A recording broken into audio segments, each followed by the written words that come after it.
to you about something that would be considered a additive. It's a thickening agent, but it's also a natural product. And it's called xanthan gum. And we're going to make a recipe using xanthan gum. And this is xanthan gum. It's Bob's Red Mill. This is all natural. And you know, when you see the ingredients on the side of a box, or in bread, or in salad dressing, which is what we're going to make today, you see xanthan gum. Sometimes we look at all those big names and ingredients on the side of the box and we think, oh, that can't possibly be an all-natural product. But a little research reveals that xanthan gum is 100% natural. It is derived from all-natural products, and it is a highly efficient thickening agent that I think everybody should consider having in their kitchen. You can add xanthan gum to cold things to thicken them. This increases the viscosity of a liquid. That's a vocabulary word of mine. Viscosity? This week, yes. Awesome. No. Well, what does viscosity mean? I have no idea. Okay. Something about gases. No, nothing about gases. Oh. Viscosity is the How thick something, how thick something is. Is. That's right. Okay. That is our science lesson for the day. Not really. This is our science lesson for the day. Xanthan gum.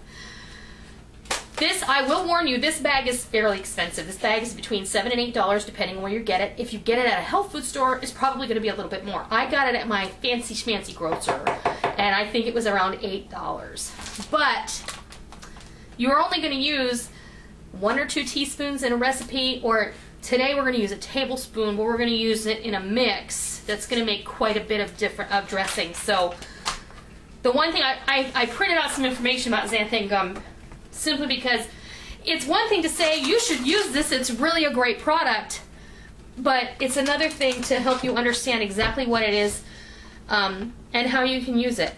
I am planning on making a gluten-free risen bread recipe, and you need xanthan gum to do that. And xanthan gum is gluten-free in most cases. This is a gluten-free product. I'm not allergic to gluten in any way, shape, or form, and there are mixed feelings out there about gluten and the whole gluten allergy thing, but you know, there are people who suffer from gluten allergy. There are people who suffer from celiac disease, which is an allergy to wheat, and they cannot eat wheat.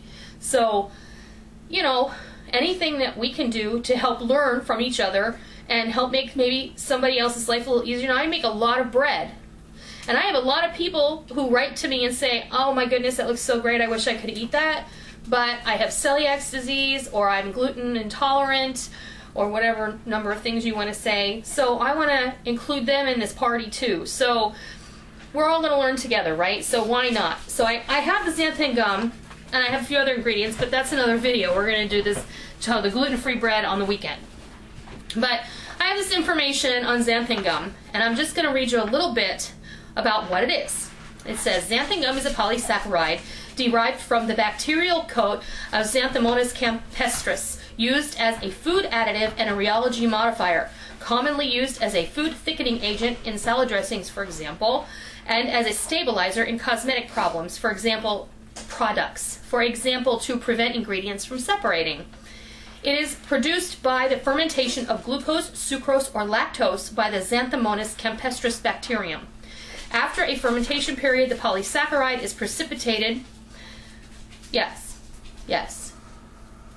from a growth medium with isopropyl alcohol, dried and ground into a fine powder. Later, it is added to a liquid medium to form the gum. You sound like Sheldon. Bazinga. Okay. Continuing on. One of the most remarkable properties of xanthan gum is its ability to produce a large increase in the viscosity of a liquid by adding a very small amount of a very small quantity of gum in order of 1%. In most foods, it is used at a 0.5% ratio and can be used in lower concentrations.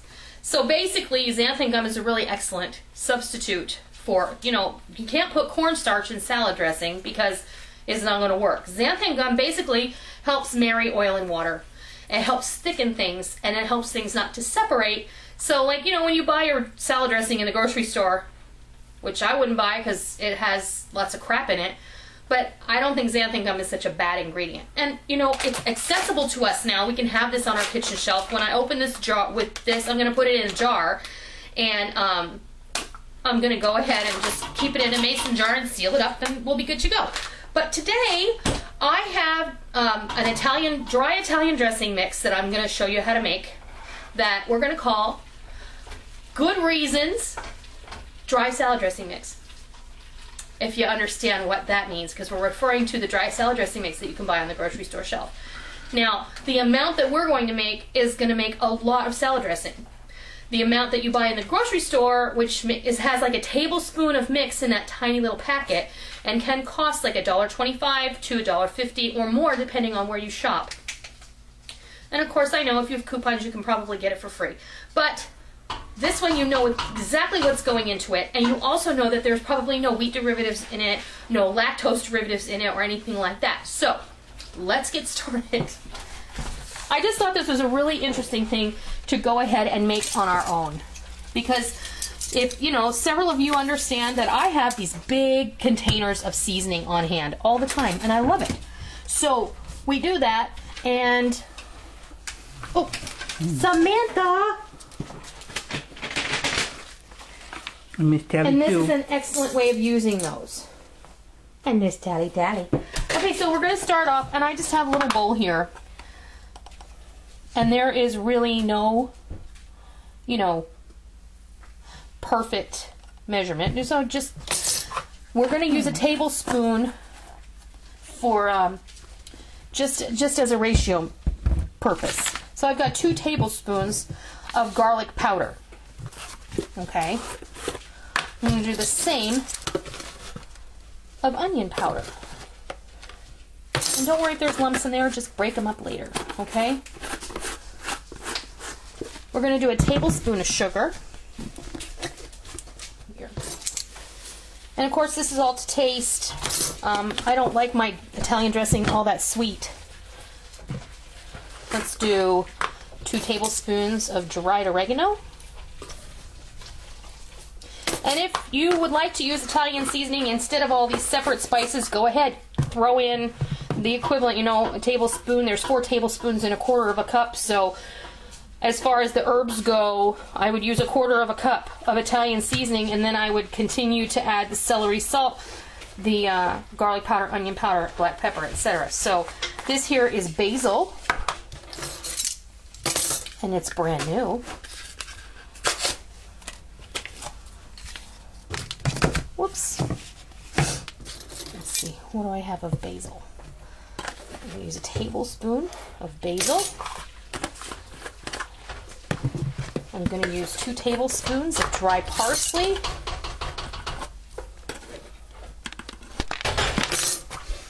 What you hear in the background is Molly making dinner. Molly's cooking supper for us. Making cheese. Yeah. Okay. I have some thyme.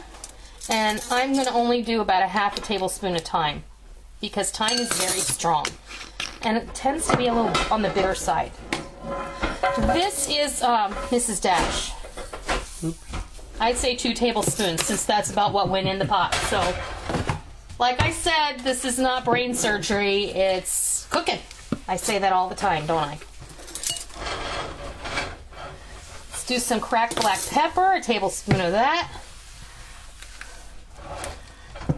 And I'm going to put about a half a tablespoon of sea salt.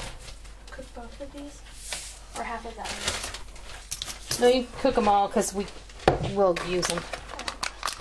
And I have celery salt here, which is something I don't usually use.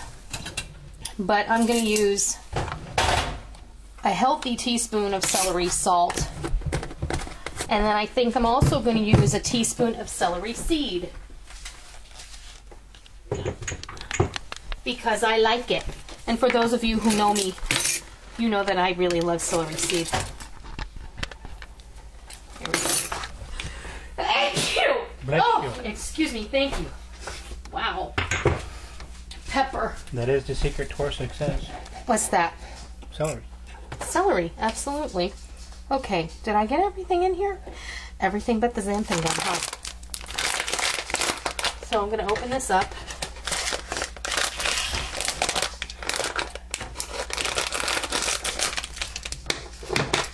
And you can see its texture. It is very similar to, actually it's very similar to Wondra. Tablespoon. There you go. I will put that away later. A bit Wondra has. Yeah, in a minute. No, Wondra's just flour. We'll mix this up. And I like have these nuggets of onion powder because I live in a humid area, and the last time I used my onion powder I actually had to break it apart. Like you had to take a wooden spoon and stick it in the container and kind of pummel it into submission. Oh, it smells so good. Now, what would I be if I didn't make some Italian dressing and show you exactly what this is going to look like when you make it. I'm just breaking up, and my hands are clean. Don't forget to cut that up, sweetheart. Okay. All right. Now, let's remove all of these out of the way. And there is a formula you're going to mix.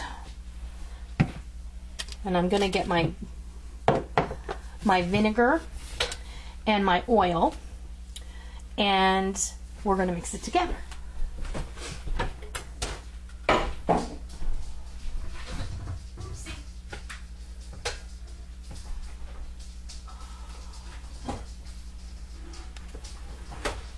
Honey, pause that for a second. Mix this up. So, you need half a cup of vinegar in the jar. And this is white wine vinegar. So, and oil and vinegar you always want to mix 2 to 1. So we're going to do a cup of oil. This oil is dead. Have another. Oh, hello. Brain fart.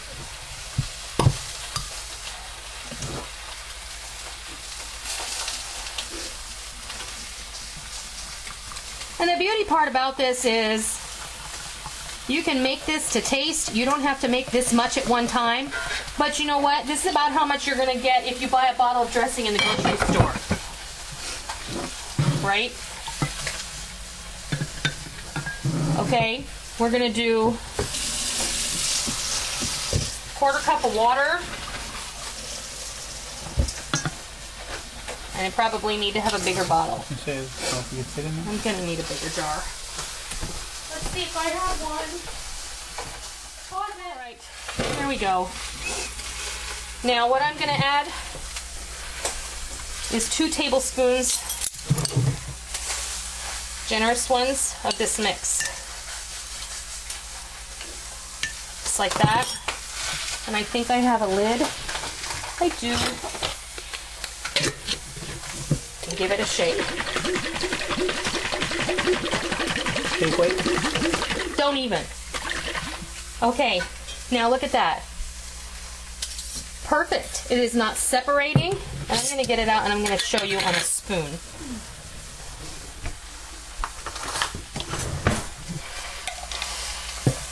Just as if you had purchased it from the grocery store.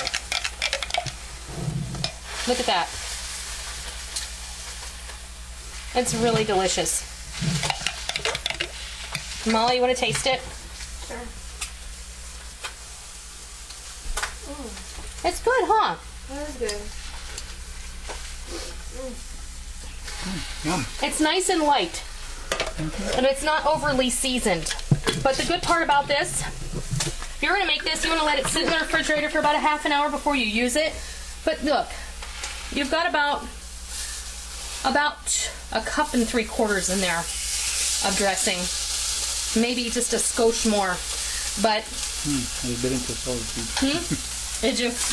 You don't want to chill that and then you'd serve it on your salad, or you can marinate some chicken in there. It'll be delicious. The other beauty part is, So pretty. huh? They're so pretty. That is pretty. Look at all this mix you have left. You have a lot of mix left. We used 2 tablespoons in there. How much is left? Let's see.